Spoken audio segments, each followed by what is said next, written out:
சாய் ராமாயணம் அத்தியாயம் 48 சந்தேகிகளுக்கும் அருள். ஒரு காரியத்தை தொடங்கும் போது இறைவனின் பாதங்களை நினைப்பவர்களுடைய மனக்கவலைகளை இறைவனே நிவாரணம் செய்கிறான். பக்தர்களும் தங்களுடைய கருமத்தில் கண்ணாக இருக்க வேண்டும் என்பதை சொல்லவும் வேண்டுமோ? செயல் புரியும் கடமை மாத்திரம் என்னுடையது, பலனை அளிப்பவர் எல்லாம் வல்ல இறைவன் என்னும் திடமான நம்பிக்கை எவரிடம் உள்ளதோ அவருடைய செயல்கள் அனைத்தும் வெற்றியடையும். ஞானிகள் கடுமையும் கண்டிப்பும் மிகுந்தவர்களாக துவக்கத்தில் தோன்றலாம். ஆயினும் அவர்களுடைய அன்பு லாபம் எதையும் எதிர்பார்க்காது. பொறுமையாகவும் தைரியமாகவும் உறவை தொடர்வதால் நமக்கு மங்களங்களை விளைவிப்பார்கள். சாபங்களும் தாபங்களும் சுயநல நோக்கத்தால் ஏற்படும் ஆசா பாசங்களும் ஞானிகளின் சத்சங்க நிழலில் நாம் புகும்போது ஒவ்வொன்றாக மறைந்துவிடும். இதன் பொருட்டு நாம் ஞானிகளின் பாதங்களை வணங்க வேண்டும். அகந்தையை விடுத்து வினயத்துடன் ஞானிகளை சரணாகதி அடைய வேண்டும். நம் மனதில் புதைந்து கிடக்கும் ரகசிய விருப்பத்தை பிரார்த்தனையாக அவர்களிடம் வெளிப்படுத்த வேண்டும். ஞானிகள் நம்முடைய மனதுக்கு பெரும் திருப்தியை அளிப்பார்கள். அற்ப ஞானம் விளைவிக்கும் அகந்தையால் சிலர் ஆரம்ப காலத்தில் ஞானிகளின் திருவாய்மொழியை மனக்கோணலுடன் அணுகி நஷ்டத்துக்கு ஆளாவர். ஆயினும் பின்னர் விசுவாசம் ஏற்பட்டால் மங்களங்கள் விளையும். ஓர் உண்மையான ஞானியின் பாதங்களை கெட்டியாக பிடித்து கொள்பவர் தூயவரனாலும் சரி கபடரானாலும் சரி கடைசியில் கரையேற்றப்படுவார். ஞானியரின் ஆற்றல் அளவிடக்கு அரியது. இந்த கருத்தை போதிக்கும் கதையொன்றை இப்பொழுது கவனத்துடன் கேளுங்கள். கேட்பவர்கள் ஆனந்தத்தால் நிரம்புவர். அவ்வாறே சொல்பவரும் உற்சாகம் ததும்பும். அக்கோட்கோட் வாசியும் சபட்நேகர் என்ற பெயர் கொண்டவருமான ஒரு வக்கீலின் அனுபவத்தை கேளுங்கள். உங்களுடைய மனம் மகிழ்ச்சி அடையும். சட்ட படிப்பை முழு முயற்சியுடன் இரவு பகலாக படித்துக் கொண்டிருந்த போது செவடே என்ற சக மாணவரை இவர் சந்தித்தார்.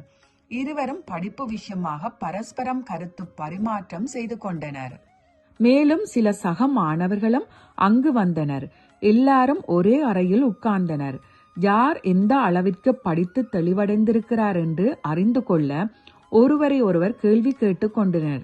யாருடைய விடை சரியானது என்பதையும் யார் எந்த இடத்தில் எவ்விதமாக தவறு செய்கிறார் என்பதையும் தெரிந்து கொண்டு சந்தேகங்களை நிவர்த்தி செய்து கொண்டு மனநிறைவு பெறுவதே நோக்கம்.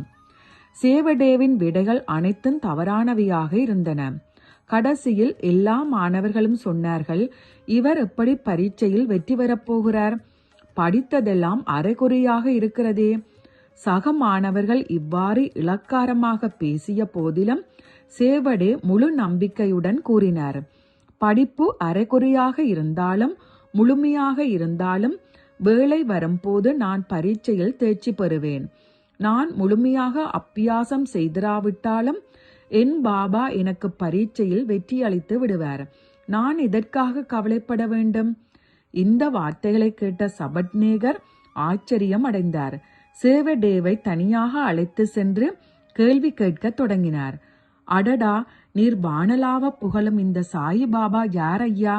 அவர் மீது பூரணமான விசுவாசம் வைத்திருக்கிறீரே, அவர் எங்கு வாசம் செய்கிறார்? இதற்கு விடையாக சேவடே சாயிபாபாவின் மகத்துவத்தை எடுத்துரைத்தார். கூப்பிய கைகளுடன் தாம் அவர் மீது வைத்திருக்கும் ஆத்ம விசுவாசத்தை ஒளிவு மறைவின்றி தெரிவித்தார். பிரசித்தி பெற்ற அகமத் நகர் ஜில்லாவில் ஷிர்டி என்னும் கிராமத்தில் மசூதியில் ஒரு பக்கீர் வாழ்ந்து வருகிறார். அவர் ஒரு புகழ்பெற்ற சத்புருஷர். எங்கெங்கோ எத்தனையோ ஞானியர் இருக்கின்றனர். ஆயினும் அமோகமான புண்ணியத்தை சேர்த்திராவிட்டால் எவ்வளவு முயன்றாலும் அவர்களை தரிசனம் செய்யும் நல்வாய்ப்பு நேராது. அவரிடம் எனக்கு பூரணமான விசுவாசம் இருக்கிறது. அவர் சொன்னபடிதான் எல்லாம் நடக்கும். அவர் சொல்லும் வார்த்தைகள் தாம் நடந்தேறும். நடக்காமல் தடுக்க எச்சக்தியாலும் யுக முடிவு வரை முயன்றாலும் இயலாது. நான் எவ்வளவு பிரியாசை செய்தாலும் இவ்வாண்டு பரீட்சையில் தேர்ச்சி அடைய போவதில்லை. ஆனால் அடுத்த ஆண்டு நான் பிரியாசையின்றியே தேர்ச்சி பெறுவேன். இது முவ்வகையிலும் சத்தியம். இது அவர் எனக்கு அளித்த வாக்குறுதி. எனக்கு அவரிடம் முழு நம்பிக்கை உண்டு. அவருடைய வார்த்தைகள் என்றும் பொய்யாகா. இதை நான் உறுதியாக முடிவு கட்டி விட்டேன். நான் அதிசயம் ஏதுமின்றி இந்த பரீட்சை மட்டுமன்றி இதற்கடுத்த பரீட்சைகளிலும் வெற்றி பெறப் போகிறேன். இந்த வார்த்தைகள் வெறும் பிதற்றல் அன்றும் கேலிக்குரியவை என்றும் சபட்நேகர் சந்தேகமற நினைத்தார். சபட்நேகர் விகற்பமாக சிந்தித்தார். இவர் சொல்வதை எப்படி நம்ப முடியும்? இது இவ்வாறிருக்க சேவடே அங்கிருந்து சென்று விட்டார். பிற்காலத்தில் என்ன நடந்தது என்பதை கேளுங்கள். ஓம் சாய்ராம். எல்லோருக்கும் சுபமுண்டாகட்டும்.